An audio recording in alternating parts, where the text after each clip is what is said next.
মাংসের পুরে ভরা ভীষণ মজাদার একটি নাস্তা তৈরি করে ফেলেছি কোনো রকম ঝামেলা ছাড়া। আসসালামু আলাইকুম এভরিওয়ান, সবাই কেমন আছেন? আশা করি সবাই খুব ভালো আছেন। আমরা চলে এসেছি নতুন একটি রেসিপি আজকে তৈরি করেছি অসম্ভব মজাদার একটি নাস্তাটা তৈরি করা কিন্তু খুবই সহজ, আর খেতে কিন্তু অসম্ভব মজাদার হয়ে থাকে। কোনো রকম ঝামেলা ছাড়াই মাংসের পুরে ভরা নাস্তাটি আমি কিভাবে তৈরি করেছি সেই রেসিপিটি আজকে আপনাদের সঙ্গে শেয়ার করবো। আশা করি রেসিপিটি আপনাদের কাছে খুব ভালো লাগবে। তো চলুন এই মজাদার নাস্তা তৈরির ফুল রেসিপিটি দেখে নেই।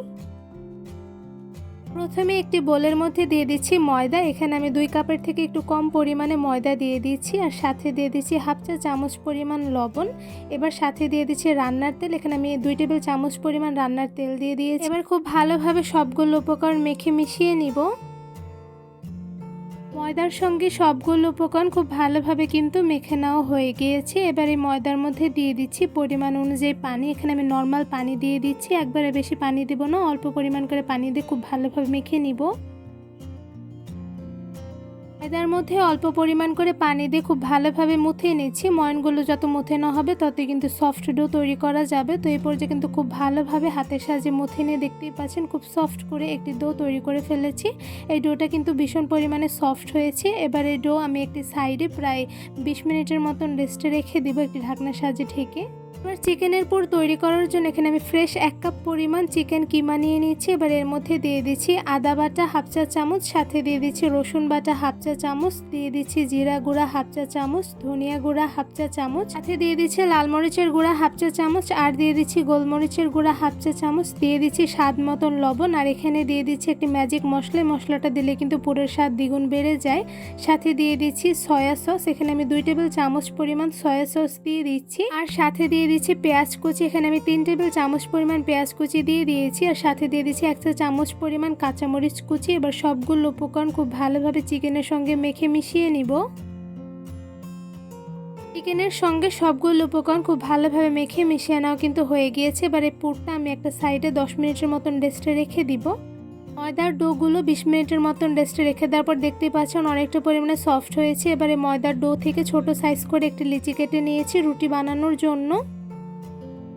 একটি ফিলের উপরে ছোট সাইজের লিচিটা গোল শেপ করে নিয়েছি। এবার একটি বেলুনের সাহায্যে ছোট সাইজ করে একটি রুটি বেলে নিব, আর রুটিটা কিন্তু অনেকটা পরিমাণে পাতলা করে বেলে নিতে হবে।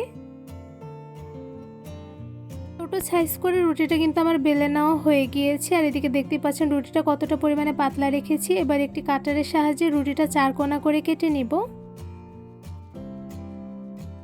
4 কোণা করে রুটিটা কিন্তু কেটে নেওয়া হয়ে গিয়েছে। এবার সাইডের যে রুটির অংশটুকু আছে এইটুকু আমি রেখে দিব, যাতে পরবর্তীতে আরও একটি রুটি তৈরি করতে পারি। এবার রুটির উপরে চিকেনের পুরটা লম্বা শেপ করে দিয়ে দিয়েছি। এবার সাইডের যে রুটিটুকু আছে রুটিটুকু আমি পুরের উপরে দিয়ে দিচ্ছি। কিভাবে দিয়ে দিচ্ছি তা কিন্তু আপনার ভিডিওর মাধ্যমে দেখে বুঝতে পারছেন। তো 2 সাইডের রুটিটুকু কিন্তু পুরের উপরে দিয়ে সাইড থেকে চাপ দিয়ে লাগিয়ে নিচ্ছি যাতে ছুটে না যায়। এই পর্যায়ে কিন্তু দেখতে পাচ্ছেন লাগিয়ে নেওয়া হয়ে গিয়েছে। এবার একটি কাঁটা চামচের সাহায্যে 2 সাইড থেকে আমি একটু ডিজাইন করে নিচ্ছি। এই রুটির উপর থেকে আমি একটু চাপ দিয়ে লাগিয়ে নিচ্ছি যাতে ভেজে নেওয়ার সময় ছুটে না যায়। তো এই পর্যায়ে কিন্তু আমার খুব সহজভাবে একটি চিকেনের পুরে ভরা নাস্তা তৈরি করা হয়ে গিয়েছে। দেখতে পাচ্ছেন কতটা সুন্দর হয়েছে। খুব সহজভাবে অনেকগুলো চিকেনের পুরে ভরা নাস্তা তৈরি করে ফেলেছি। দেখতেই পাচ্ছেন মাশাআল্লাহ নাস্তাগুলো দেখতে কিন্তু খুবই সুন্দর হয়েছে, আর এই নাস্তাগুলো তৈরি করা কিন্তু খুবই সহজ। এবার এই নাস্তাগুলো আমি ভেজে নিব। প্যানের মধ্যে পরিমাণ অনুযায়ী তেল দিয়ে গরম করে নিয়েছি। তেল একটু গরম হয়ে এসেছে, এর মধ্যে একটা একটা করে সবগুলো বানিয়ে রাখা নাস্তাগুলো দিয়ে দিচ্ছি।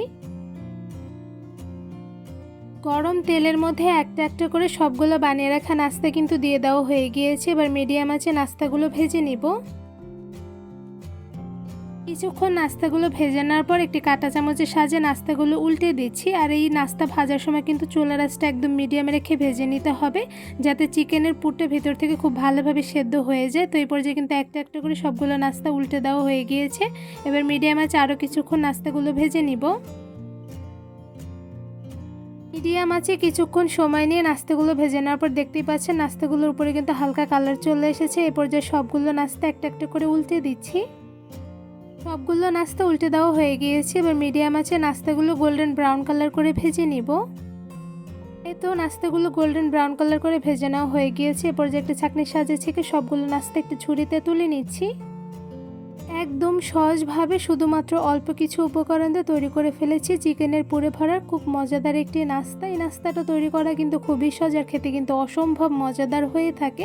কোনো রকম ঝামেলা ছাড়া বাচ্চা থেকে শুরু করে বড়দের জন্য কিন্তু খুব সহজেই নাস্তাটি তৈরি করে ফেলতে পারবে। এটা কিন্তু খুব সুন্দর কালার করে ভেজে নিয়েছি বা নাস্তাটা আপনাদের একটু ভেঙে দেখাচ্ছি অ্যাকচুয়ালি ভিতরে কেমন হয়েছে। তো এদিকে দেখতে পাচ্ছেন মাশাআল্লাহ চিকেনের পুরে ভরা নাস্তাটি দেখতে কিন্তু খুবই লোভনীয় হয়েছে। চিকেনের পুরে ভরা নাস্তাটি খেতে যে কতটা পরিমাণে মজাদার হয়েছে তা যদি সেমভাবে একবার বাসায় তৈরি করে না খান তাহলে কিন্তু একদমই বুঝতে পারবেন না। এই চিকেনের পুরে ভরা নাস্তাটি এমনি খেতে যেমন ভালো লাগে সাথে কিন্তু সস দিয়ে খেতে আরো বেশি মজার হয়ে থাকে। চিকেনের পুরে ভরা মজাদার নাস্তা তৈরি রেসিপিটি আপনাদের কাছে কেমন লেগেছে তা অবশ্যই কমেন্ট করে জানাবেন। রেসিপিটি ভালো লেগে থাকলে আমার চ্যানেলটি সাবস্ক্রাইব করে ভিডিওতে বেশি বেশি লাইক কমেন্ট শেয়ার করে আমার পাশেই থাকবেন। আজকে এখানেই বিদায় নিচ্ছি, দেখা হবে অন্য কোনো ভিডিওর মাধ্যমে। সবাই সুস্থ থাকবেন, ভালো থাকবেন, আল্লাহ হাফেজ।